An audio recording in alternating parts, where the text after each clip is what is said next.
The Galactic Assembly Station floated in neutral space, a magnificent structure of human engineering and alien craftsmanship that represented everything the tribunal had built over the past 2 years. Delegates from 89 species filled the central chamber, each one seated at their designated position in the great circular hall. And at the center stood a podium where the most significant moment in galactic history was about to unfold. Emperor Valkros walked slowly toward that podium. His ceremonial robes replaced with simple diplomatic attire, his magnificent crest lying flat in a gesture of humility that no Valkorian ruler had ever made before. Behind him walked Chair Yun Sora, now serving as Secretary General of the Galactic Assembly, and beside her stood Ambassador Dreth, who had become the Empire's first official liaison to the tribunal. "The Assembly will come to order," Yun Sora announced, her voice carrying through the chamber. "We are gathered today to hear the formal membership application of the Valkorian Empire." A murmur rippled through the delegate species that had been conquered, enslaved and oppressed by the Empire for millennia, now sat in judgment of their former masters. The irony was not lost on anyone. "Emperor Valkros," Yun Sora continued, "you may present your application." Valkros stood at the podium and looked.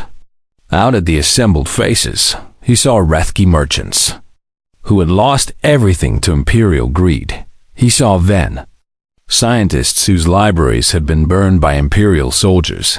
He saw Molkari elders whose children had never returned from imperial conscription, and he saw humans scattered throughout the chamber as observers and administrators, watching with expressions that betrayed nothing. "Esteemed delegates," Valkros began, "I come before you not as an emperor demanding tribute, but as a representative seeking admission. And I know that many of you have reason to hate the Valkorian Empire, for we have caused great harm across this galaxy, and no words can undo what we have done." He paused, gathering his thoughts. "When I first came to Earth 2 years ago, I did not understand humans," he admitted. "I thought they were clever primitives who had stumbled onto a trick, and I expected their alliance to collapse under its own weight. But I was wrong." He looked directly at Yun Sora. "The humans taught me something that 3,000 years of empire never did," he said. "They taught me that true strength does not come from conquest, but from cooperation, and true power does not come from fear, but from trust." A Molkari delegate rose from her seat. "Pretty words," she said coldly. "But words do not bring back our children who died in your wars." Valkros nodded slowly. "You are right," he replied. "Nothing can bring them back, and I will not insult you by pretending otherwise. But I can offer you something else. I can offer you justice." He gestured to Ambassador Dreth, who activated a holographic display. "As part of our membership application," Valkros continued, "the Valkorian Empire has agreed to full accountability for our actions under tribunal law, which includes opening all historical records to investigation, paying reparations to affected species, releasing all conscripted personnel from service, and submitting to assembly oversight in all matters of governance." The chamber erupted in surprised voices. Furthermore, Valkros raised his voice above the noise. "I have personally ordered the dissolution of the Imperial military command structure, and our armed forces will be reorganized as a defensive coalition under Assembly authority, which means that never again will Valkorian soldiers march against peaceful species." The Molkari delegate remained standing, her eyes fixed on the Emperor. "And what of the officials who gave the orders?" she demanded. "What of the administrators who enforced the conscription? The commanders who led the armies? The bureaucrats who profited from our suffering?" "They will face tribunal," Valkros replied. "Every one of them, including myself. And the Assembly will decide what justice looks like, not the Empire." For a long moment, silence filled the chamber. Then the Molkari delegate slowly sat down, and though her expression remained hard, Something in her posture had shifted. Sora stepped forward. "The Assembly has reviewed the Volcorian application," she announced. "And we have identified 12,000 violations of charter provisions, including slavery, forced conscription, environmental destruction, cultural erasure, and systematic oppression across all 47 imperial systems." Vakros bowed his head. "We acknowledge these violations," he said. "Based on these violations," Sora continued, "the Assembly has determined that the Volcorian Empire is not currently eligible for full membership." A ripple of satisfaction passed through the delegates who had suffered under imperial rule. "However," Sora added, "the Assembly has also determined that a path forward exists." She turned to face the Emperor directly. "The Volcorian Empire may begin the process of reform immediately," she said. "This process will be supervised by an Assembly Oversight Committee and is expected to take approximately 50 years. And during this time, the Empire will hold provisional status with limited voting rights, but full access to Assembly services and protections." 50 years, Vakros repeated. "Change takes time," Sora replied. "But the Assembly believes that genuine transformation is possible. And we are willing to walk that path with you if you are willing to walk it honestly." The Emperor looked at the assembled delegates, species that had every reason to reject him completely. And yet they were offering him a chance. "Why?" he asked. "After everything my empire has done, why would you offer us any path at all?" Sora smiled. "Because humans believe in second chances," she said. "We also believe in very long memories. And we believe that the galaxy will be better with the Valkyrians as partners than as enemies. So we choose hope over revenge." She extended her hand in the human gesture of agreement. "Do you accept these terms, Emperor Vakros?"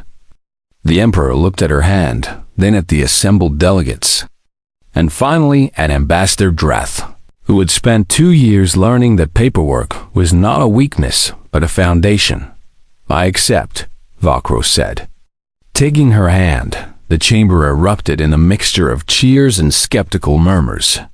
But above it all rose the sound of delegates standing and applauding, including some of the species the Empire had hurt most deeply. As the ceremony concluded and delegates began to disperse, Vakros found himself standing beside Sora on the observation deck, watching ships from dozens of species pass by the station windows.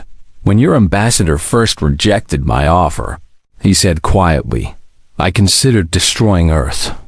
And I had the power to do it, the ships, the weapons, the will. What stopped you?" Sora asked. "The paperwork," Vakros admitted. "I would have had to file a threat declaration. And by the time I understood your procedures, I was too confused to order an attack." Sora laughed. "That was actually deliberate," she said. "Our first line of defense was always bureaucratic complexity." "I have a question," Vakros said. "One that has bothered me since I first arrived on Earth." "Ask it." "Your species has only been spacefaring for a century," he said. "You have no ancient wisdom, no millennia of experience, no great cosmic power. So how did you manage to outthink an empire that has ruled for 3,000 years? Sora considered the question carefully. "We did not outthink you," she finally said. "We simply did something you never expected. We treated everyone as equals. And we built systems that protected the weak instead of serving the strong. And we believed that cooperation was more powerful than conquest." She turned to face him. "Your empire spent 3,000 years teaching the galaxy to fear you," she said. "We spent a century teaching them to trust each other, and trust is slower to build than fear. But it is much harder to destroy." Vakros nodded slowly. "I have much to learn," he admitted. "We all do," Sora replied. "That is sort of the point of the Assembly, to learn from each other, to grow together, to build something that none of us could build alone." She gestured to the ships passing by the window. Every species out there has something to teach and something to learn, she said, including yours and including mine. So the question is not who is superior, but how we can help each other become better. Emperor Vakros, ruler of 47 star systems and leader of the most powerful empire the galaxy had ever known, stood in silence and watched the ships of the Galactic Assembly go about their business. And for the first time in 400 years, he felt something other than the weight of power. He felt hope somewhere in the station. A human clerk stamped another form and called the next number. And the galaxy continued to turn on its axis of paperwork and procedures. Earth had not just banned the Empire. Earth had shown the galaxy that even the mightiest conqueror could be humbled by patience, principles, and impeccable documentation. And that was a lesson worth remembering forever. Emperor Vakros had ruled the Valkorian Empire for 400 years, and in all that time, he had never been forced to wait for anything until now. He stood in the diplomatic quarantine facility at the Geneva Extraterrestrial Landing Complex, surrounded by medical scanners and worried human doctors who kept asking him to fill out more forms. Your Magnificence, one of the doctors said politely, we need your complete medical history before we can clear you for entry. I am 437 years old, Vakros replied. My medical history would take months to compile. Then we will need to conduct comprehensive scans, the doctor said. Standard procedure for all visitors without proper documentation. Vakros looked at Ambassador Dreth, who had been waiting on Earth for 6 months and had developed a permanent twitch in his left eye. Is this what you have been dealing with? The Emperor asked quietly. This is nothing, Your Magnificence, Dreth replied. Wait until they ask about your vaccination records. 4 days later, Emperor Vakros finally sat across from Chair Yunsora in the same conference room where his ambassador had been humbled half a year before. He had come with gifts, rare minerals from the heart of dying stars, advanced technologies that could revolutionize human medicine, offers of military alliance that would have made any other species weep with gratitude. All of it had been impounded at customs. Ambassador Dreth tells me you are a reasonable woman, Vakros began. So I will speak to you reasonably, Yunsora nodded, her expression neutral. I have ruled an empire for 4 centuries, he continued. I have seen species rise and fall, watched civilizations crumble to dust, and learned that power is the only constant in the universe. So I came here, expecting to find a primitive species that had somehow stumbled into a clever trick. A species that would eventually submit to superior force as all species do. He paused, studying her face. But that is not what I found, he admitted. Yunsora said nothing, waiting. What I found was something I have not seen in 3,000 years of Valkorian history, Vakros continued. I found a species that does not want to conquer or be conquered. And I do not understand it. What do you not understand? She asked. Everything, the Emperor replied honestly. You have built an alliance of dozens of species without firing a single weapon. You have created economic systems that compete with an empire. And you have done it all through paperwork and procedures that drive my finest administrators to madness. So I came here to ask one simple question. Why? Yunsora considered her response carefully. Because we learned something long ago that your empire never did, she said. We learned that you cannot build anything lasting through force alone. Force has sustained my empire for 3,000 years, Vakros countered. Has it? She asked. Or has force simply delayed the inevitable? Because from where I sit, your empire looks very fragile right now, with species waiting for any excuse to leave, administrators who cannot adapt to new challenges, and a ruler who has traveled across the galaxy to ask a primitive species for advice. Vakros felt his crest stiffen at her words, but he forced himself to remain calm. You are bold to speak to an emperor this way, he said. I speak this way to everyone, she replied. That is sort of the point. She stood and walked to the window that overlooked the city of Geneva, where humans of all kinds went about their daily lives without any awareness that their species was reshaping the galaxy. Humans have only been a spacefaring species for a little over a century, she said. And in that time, we have learned that the universe is vast, dangerous, and full of species who would happily crush us if given the chance. So you built alliances for protection. Vakro said. We built alliances for survival, she corrected. But not just our survival. And that is what you do not understand, your magnificence. Because when we reached out to the species your empire had conquered, we did not ask them to serve us. We asked them to join us as equals. Why?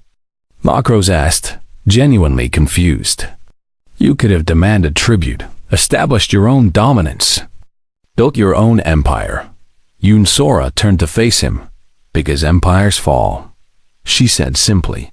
Every empire in human history has collapsed eventually, crushed by the weight of its own oppression. And the species that survive are not the ones that conquer, but the ones that cooperate. She returned to her seat across from him. We want to survive, your magnificence, she continued. Not for a century or a millennium, but for as long as the stars burn. And the only way to do that is to build something that does not depend on any single species or ruler. Something that can adapt and grow and change without collapsing. And you believe your tribunal can accomplish this? Vakros asked. I believe it is our best chance, she replied. Better than conquest, better than isolation, and certainly better than waiting for a larger empire to crush us. The emperor sat in silence for a long moment, turning her words over in his mind. You said earlier that I came here for advice, he finally said. And perhaps you are right, so I will ask directly. What would you have me do? Yunsora met his gaze without flinching. I would have you join us, she said. Vakros stared at her. Join you? He repeated. The Valkyrian Empire, rulers of 47 star systems, joining a human alliance as just another member? Not just another member, she clarified. An equal partner with equal rights and equal responsibilities, subject to the same rules and procedures as everyone else. You are asking me to surrender my empire's sovereignty, Vakros said. I am asking you to trade an empire for something better, she replied. Because right now, you rule 47 systems through fear and force. And every day more species slip away toward our tribunal. So in a century, maybe two, you will rule an empty empire with no subjects and no purpose. She leaned forward. Or you could help us build something new, she said. Something that will outlast both our species. Something that will give meaning to 3,000 years of Valkyrian history beyond simple conquest. Vakros rose from his chair and walked to the window, looking out at the human city. You are asking me to give up everything I have known, he said quietly. I'm asking you to consider what kind of legacy you want to leave, Yunsora replied. The last emperor of a fallen empire, or the first Valkyrian to help build a galactic community that actually works. The emperor stood in silence as the human sun began to set over Geneva, painting the sky in colors he had never seen on his homeworld. And if I refuse? He asked. Then you return home and we continue as we have been, she said. We will not attack your empire. We will not seek revenge for the species you conquered. And we will simply keep building our alliance until your empire becomes irrelevant. That sounds like a threat, Vakros observed. It sounds like honesty, she corrected. The future is coming whether you participate in it or not, your magnificence. And I am simply offering you a choice in how you meet it. Emperor Vakros turned from the window with an expression that mixed ancient weariness with something new. Something that might have been hope. I will need to consult with my council, he said. Of course, Yunsora replied. Take all the time you need. She smiled slightly. Though I should mention that your consultation will need to follow proper diplomatic communication protocols. which require filing a request with our communications office at least 48 hours in advance, despite himself. Valkros laughed. It was a sound his council had not heard in centuries. Paperwork, he said. Always more paperwork. Welcome to the future, Your Magnificence, Yunsora replied. It runs on forms and procedures, and somewhere in the depths of his ancient heart, the Emperor began to wonder if perhaps that was not such a terrible thing after all. 6 months had passed since Ambassador Dreth first arrived on Earth, and the Valkorian Empire was losing a war it could not understand. It was not a war of weapons or soldiers. It was a war of forms, regulations, tariffs, and procedures, and the Empire was losing badly in the imperial capital on Valkoria Prime. The High Council gathered in emergency session for the 3rd time that month, their ceremonial crests dull with stress and exhaustion. Report. Emperor Valkros commanded from his throne, his ancient voice echoing through the crystalline chamber. High Administrator Kethros stepped forward with a datapad that seemed to weigh more than a small planet. The situation is worse than we projected. Your Magnificence, he said. Our attempts to establish trade relations with Earth have failed completely. Explain. The Emperor demanded. Kethros consulted his datapad with trembling hands. We submitted our initial trade proposal 4 months ago. He began. It was rejected due to 17 formatting errors, 12 missing signatures, and a failure to include environmental impact assessments for all products. So, we corrected these errors? The Emperor asked. We did, Your Magnificence. But the corrected proposal was rejected because we used the old forms instead of the updated versions, which were revised during our correction period. A murmur of disbelief rippled through the Council. We obtained the new forms and resubmitted. Kethros continued. This proposal was rejected because our tariff calculations did not account for the humans' new carbon offset requirements, which were implemented the week before our submission. This is deliberate obstruction. One council member shouted. Perhaps. Kethros admitted. But every rejection follows their published rules exactly. And when we challenged their decisions, they provided detailed citations from their regulatory code. So we have no legal grounds for complaint. Emperor Valkros leaned forward on his throne. What of our other initiatives? He asked, also failing. Your Magnificence, Kethros replied. We sent our finest administrators to study human systems, and 3 of them have requested extended medical leave for what the humans call burnout, and 2 more have resigned from imperial service entirely. Resigned? The Emperor's voice carried dangerous edge. Valkorians do not resign. They do now, apparently, Kethros said carefully. One of them left a note saying she would rather clean waste processors than read another human regulatory document. The council chamber fell silent. What about our legal team? Another council member asked. Kethros winced visibly.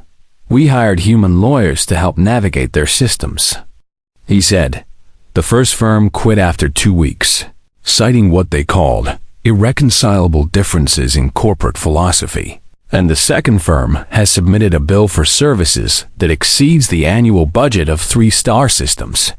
For what services? The Emperor demanded research. Your Magnificence, Kethros replied. Apparently, understanding Earth's regulatory framework requires extensive research, Emperor. Valkros rose from his throne and walked to the great window that overlooked the imperial capital, his ceremonial robes trailing behind him like shadows. And what of the other species? He asked quietly. The ones who have joined this human tribunal? Kethros hesitated before answering. The situation there is even more concerning. Your Magnificence, he said. In the past 6 months, the tribunal has grown from 18 member species to 34. And they have established what the humans call free trade zones throughout the Eastern Quadrant. Free trade zones? Areas where member species can exchange goods and services without imperial tariffs or oversight. Kethros explained. They have also created something called the Galactic Small Business Association, which provides loans and support to merchants who agree to follow tribunal regulations. A council member named Vithras spoke up with barely contained anger. So they are stealing our economic subjects, she said. Not stealing, your magnificence, Kethros corrected. The species are leaving voluntarily because the tribunal offers something we never did. And what is that? Paperwork that protects their rights, Kethros said simply. Contracts that are enforced fairly. Courts that hear complaints from any species regardless of status. And regulations that apply equally to everyone. The council erupted in outraged voices, but Emperor Valkros raised his hand for silence. There is more, he said, watching Kethros carefully. I can see it in your posture. Kethros lowered his head. Yes, your magnificence, he admitted. The humans have established something called the Galactic Postal Service, which delivers packages and communications throughout the region faster and more reliably than our Imperial Courier network. And they have begun broadcasting something called entertainment media, which has become extremely popular among dozens of species. Kethros continued. Stories, music, games, all translated into hundreds of languages and distributed freely. Freely? Vithras scoffed. Nothing is free. It is free to receive, Kethros explained, but it creates what the humans call cultural influence. And species that consume human media begin adopting human ideas about fairness, rights, and democratic participation. Emperor Valkros stood very still. You are telling me, he said slowly, that while we have been trying to conquer Earth through traditional means, the humans have been conquering the galaxy through stories and paperwork. I am telling you that we are already losing. Your magnificence, Kethros replied. 3 of our subject systems have formally requested observer status with the tribunal, which is the first step toward full membership, and if they leave our empire, others will follow. The council chamber had become deathly quiet. How did this happen? Vithras demanded. How did a primitive species that was barely capable of spaceflight a century ago manage to outmaneuver the greatest empire in galactic history? Kethros looked at his datapad as if hoping it would provide an answer, then set it aside. I have studied this question extensively, he said, and I believe I understand now, though I did not believe it at first. Speak, the Emperor commanded. The humans did not outmaneuver us, Kethros said. They simply played a different game. And while we were focused on conquest and control, they were building relationships and systems. And while we demanded obedience, they offered partnership. He paused, choosing his words carefully. Your magnificence. We spent 3,000 years teaching the galaxy to fear us. And in 6 months, the humans have taught them to hope for something better. And hope is more powerful than fear, because fear makes people obey, but hope makes them choose. Emperor Valkros turned from the window with an expression no council member had ever seen before. It almost looked like respect. What do you recommend? He asked. Kethros took a deep breath. I recommend that your magnificence travel to Earth personally, he said. Not to conquer, not to demand, but to understand. Because if we cannot learn what the humans know, then I fear this empire will not survive another century. The council erupted again in protests, but Emperor Valkros silenced them with a gesture. Prepare my ship, he commanded. I will go to Earth and meet these humans myself, and I will learn what makes them so dangerous. He walked toward the chamber doors, then paused, and Kethros, he added, bring the lawyers. Your magnificence? If we are going to fight a bureaucratic war, the Emperor said grimly, then we must learn to use their weapons. He left the chamber, and for the first time in 3,000 years, the Volcorian High Council faced a future they could not predict, somewhere across the stars on a small blue planet. A customs official named Park Jinho stamped another form and called the next number. completely unaware that an emperor was coming to meet him. Some wars are won with armies, others are won with patience, and the humans had more patience than anyone in the galaxy had ever imagined. Ambassador Dreth felt as though the floor beneath him had suddenly become unstable, and he gripped the edge of the conference table to steady himself. Galactic Tribunal? He repeated, "There is no such thing." Chair Yunsora folded her hands. On the table with the patience of someone who had been waiting for this exact moment. "There is now," she said. "It was established 4 months ago with Earth as a founding member, and we currently have 18 species who have signed our charter, with 12 more in negotiation." Dreth's mind raced through the implications. 18 species meant 18 worlds. Possibly more, all bound together by human rules and human procedures. "That is impossible," he said, though his voice lacked its earlier confidence. "The Empire would have known about any such alliance forming in our territory." "The interesting thing about empires," Chair Yunsora replied, "is that they rarely pay attention to what they consider unimportant. And for 3,000 years, you have treated smaller species as nothing more than resources to be consumed. So it never occurred to you that they might be talking to each other." She pressed a button on the table, and a holographic display materialized in the center of the room. It showed a star map with Earth at the center, surrounded by connecting lines that spread outward like a web. "When we first detected your fleet approaching our system," she explained, "we knew we had limited options, and we could not match your military technology. We could not flee, and we certainly could not hide. So we did what humans do best." "And what is that?" Dreth asked. "We talked," she said simply. "We reached out to every species within communication range and asked them one question. How do you feel about the Volcorian Empire?" The holographic display changed to show recordings of alien faces, one after another, each one speaking in their own language with human translations appearing below a Rethki. Merchant described how the Empire had seized their homeworld's resources and left them with nothing. A Ven scientist spoke of cultural artifacts destroyed, libraries burned. History erased. A Molkari elder wept as they recounted how their children were conscripted into imperial armies and never returned. "You made a lot of enemies over 3,000 years," Chair Yunsora said quietly.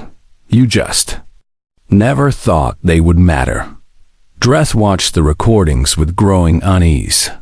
"Those species are conquered," he protested. "They have no power, no voice, no rights." "They do now," she interrupted.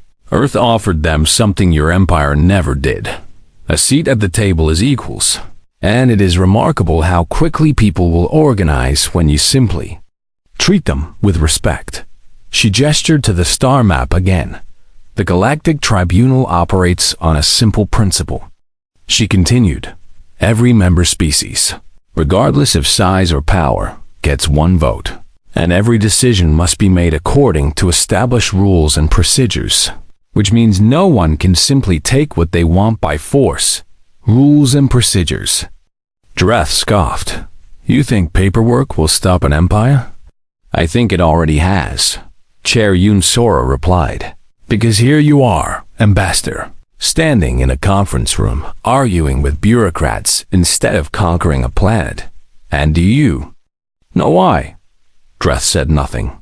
"Because the moment you threaten military action against Earth," she said, "you violate 17 different articles of the Tribunal Charter, which triggers automatic defensive provisions from all 80 member species.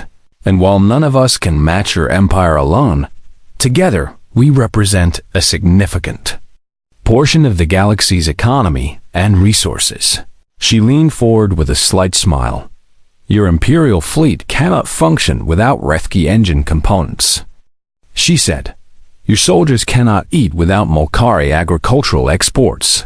And your communication networks depend on Ven relay stations. So tell me, Ambassador, how long can your empire survive if all of those suddenly stop flowing?"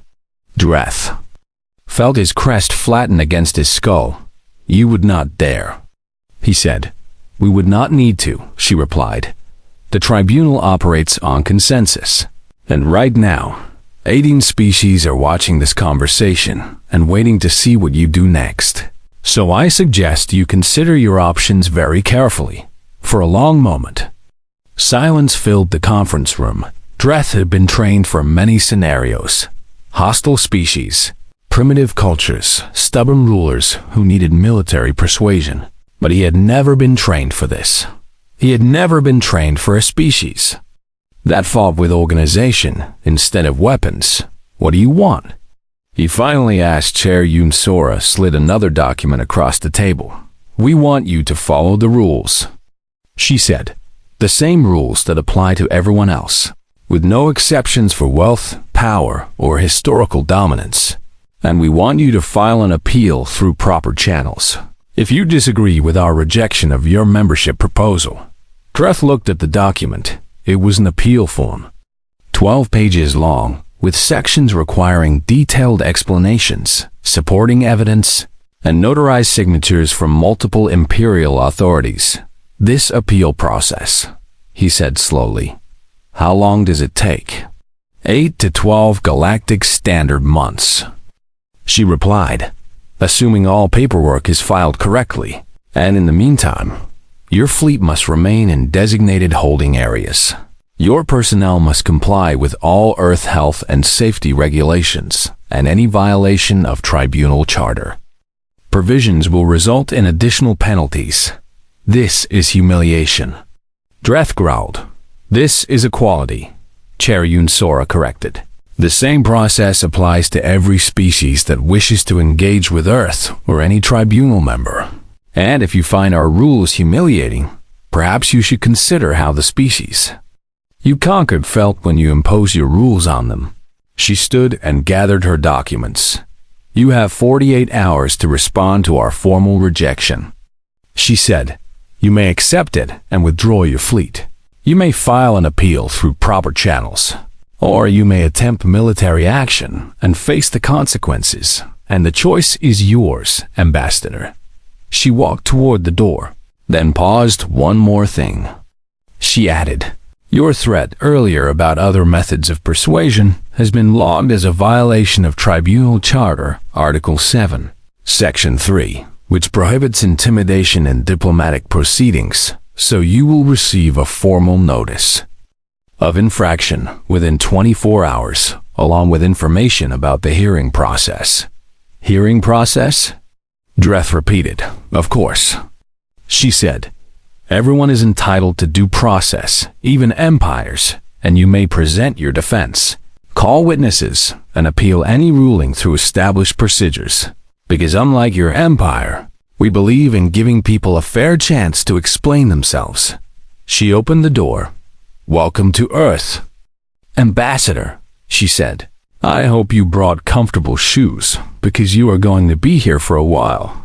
After she left, Dreth stood alone in the conference room for several minutes.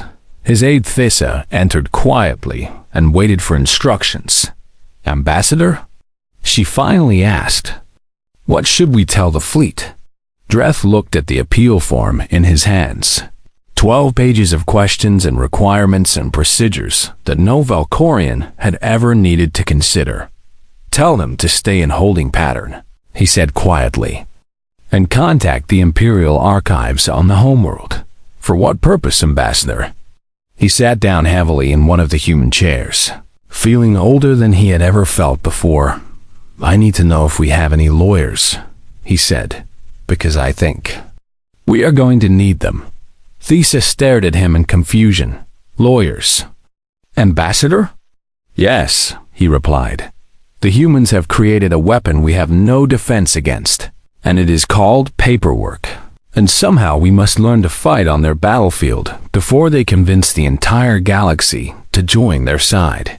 He looked at the appeal form again and began to read somewhere in his mind. He suspected this was only the beginning. The Valkorian Empire had ruled 47 star systems for 3,000 years, and in all that time, no species had ever said no to them. Ambassador Dreth stood on the bridge of his ceremonial warship, watching the blue planet grow larger in the viewport. And he felt nothing but confidence coursing through his four hearts. Earth was primitive by galactic standards, barely capable of reaching their own moon a century ago. And now they had finally attracted the attention of the galaxy's most powerful empire. This would be simple. The humans would kneel, as all species did, and they would be grateful for the protection and wisdom that Valkorian rule would bring them. Dreth had performed this ritual dozens of times across dozens of worlds, and it always went the same way. First came fear, then negotiation, then acceptance, and finally submission.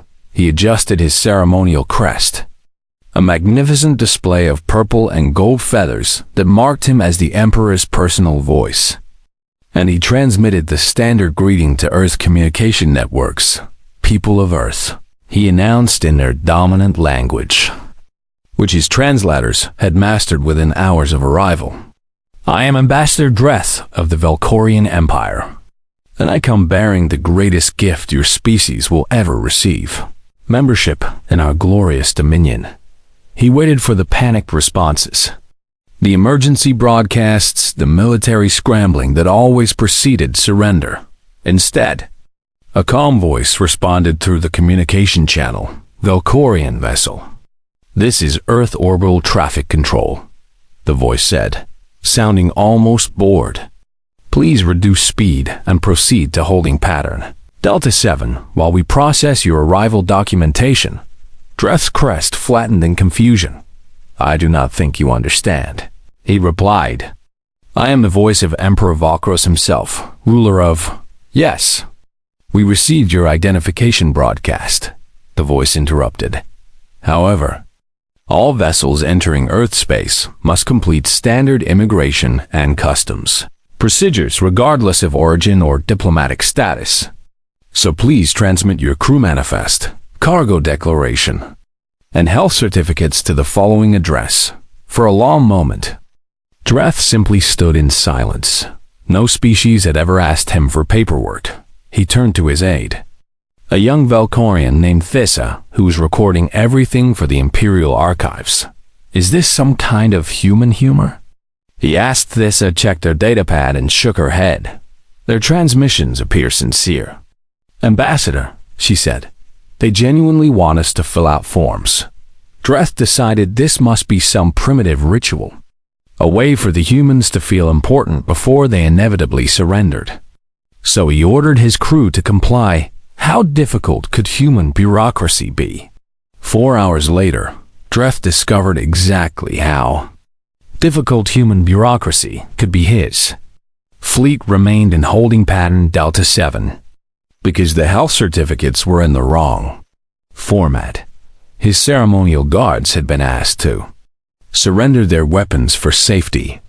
Inspection upon landing. His personal shuttle had failed an emissions test, and someone named Park Jinho, apparently a customs official of no particular importance, had rejected his diplomatic credentials because they lacked a notarized translation. This is absurd. Dreth growled as his shuttle finally touched down at the United Nations extraterrestrial landing facility in Geneva. We are the Valkorian Empire, conquerors of star systems, and we are being treated like common traders. Park Jinho met them at the landing pad, a small human male with black hair and tired eyes who carried a clipboard and wore a simple uniform. Ambassador Dreth? He asked, checking his clipboard. Welcome to Earth, and please follow me to processing. Processing? Dreth's crest flared with indignation. I demand to speak with your leaders immediately. Of course, Park Jinho said with a small nod. Your appointment with the UN Extraterrestrial Affairs Committee is scheduled for tomorrow at 9 in the morning. But first, we need to complete your entry documentation, health screening, and customs declaration. Tomorrow? Dreth stepped forward, towering over the human by nearly 2 feet. Do you know who I am? Park Jinho looked up at him without any trace of fear. You are Ambassador Dreth of the Valkorian Empire, he said calmly. And according to our records, you have arrived with a fleet of 12 warships carrying a combined crew of 3,000 personnel, none of whom have submitted the required vaccination records, environmental impact assessments, or trade authorization forms. So yes, tomorrow at 9. Assuming we can process everything by then. He handed Dreth a thick stack of papers. Please take a number and have a seat in the waiting area. The waiting area was a beige room with plastic chairs, flickering lights that hummed with an irritating frequency, and a small table covered in old magazines about human celebrities Dreth had never heard of. He sat there for 6 hours, every time he approached the counter to demand faster service. A different human would politely inform him that his paperwork was still being reviewed. His guards stood awkwardly in the corner, stripped of their weapons and looking deeply uncomfortable. Thesa documented everything with growing disbelief. "Ambassador," she whispered at one point, "I have been monitoring human communications, and there is no panic about our arrival, no emergency meetings, no military mobilization at all." "Impossible," Dreth replied. "We arrived with 12 warships, and they must be terrified." "They are not," Thesa said. "The primary news stories today are about something called football and a debate about tax policy. And we are mentioned only in a small segment titled Alien Visitors Complete Standard Landing Procedures." Dreth felt something he had never felt before in his long diplomatic career: uncertainty.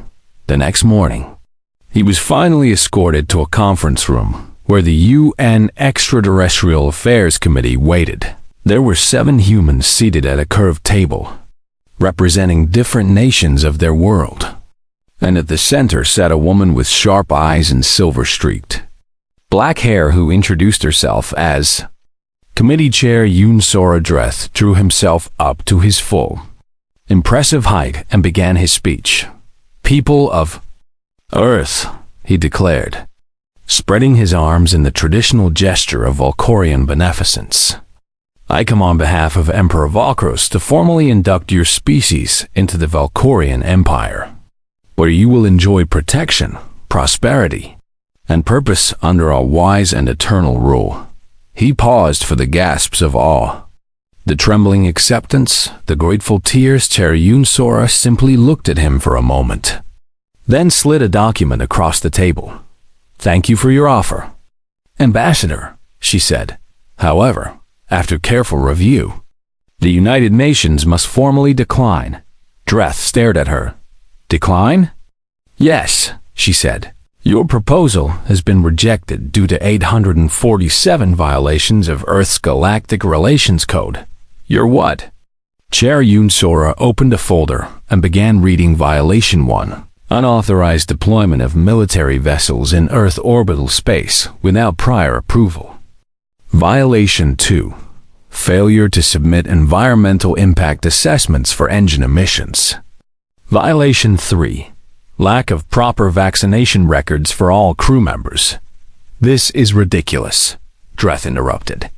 "We are offering you membership in the greatest empire the galaxy has ever known." Violation 47. Chair Yoon Sora continued as if he had not spoken. "Attempting to establish governmental authority without conducting a planetary referendum." Violation 48. Failure to provide translated copies of all imperial laws that would apply to Earth citizens. Enough. Dreth slammed his hand on the table. "The Valkorian Empire does not negotiate with primitive species, and we do not ask permission. So, if you will not accept our generous offer willingly, we have other methods of persuasion." Chair Yoon Sora looked up from her folder with an expression that Dreth could not quite read. "Ambassador," she said quietly, "I would advise you to choose your next words very carefully, because everything said in this room is being recorded and transmitted to the Galactic Tribunal." "The what?" She smiled, and something in that smile made Dreth's 4 hearts skip their beats. "Did no one tell you?" she asked. "Earth has been very busy since we first detected your fleet 6 months ago. I think you will find that the galaxy has changed quite a bit since your empire last paid attention. For the first time in 3,000 years. A Volcorian ambassador had no idea what to say.